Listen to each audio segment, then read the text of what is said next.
আসসালামু আলাইকুম দর্শক, আমার পাশেই এই সুদৃশ্য বেগুনি রঙের ফুলের যে গাছটি দেখছেন, এই গাছটির নাম হলো দাঁতরাঙ্গা। যে গাছটিকে লুটকি বা ফুটকি নামেও পরিচিত, আবার এটিকে বন তেজপাতা নামেও পরিচিত, পাতাগুলি তেজপাতার মতো।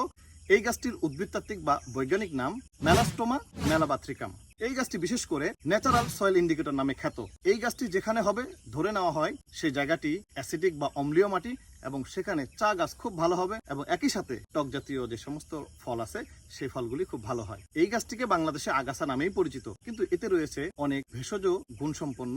বিশেষ করে এর ফলটি যদি কেউ চাবায়, ভিতরে ছোট ছোট বীজ আছে, এই বীজটি যদি চাবায় তো দাঁতটি অনেক সময় লাল হয়ে যায়, দাঁতের ব্যথানাশক, এবং এই দাঁতটি লাল হওয়ার কারণে এটিকে দাঁতরাঙ্গা ফুল নামে পরিচিত। এর পাতাতে রয়েছে ঔষধি গুণাগুণ, বিশেষ করে পাতার নির্যাস ক্যান্সার এবং হৃদরোগের, আবার এই পাতার রসটি কোষ্ঠকাঠিন্য, বদহজমে প্রতিরোধের সহায়ক। বনে বদরে থাকা এই গাছটির এত ঔষধি গুণাগুণ সম্পন্ন, চাইলে এটির আপনি ব্যবহার নিতে পারেন।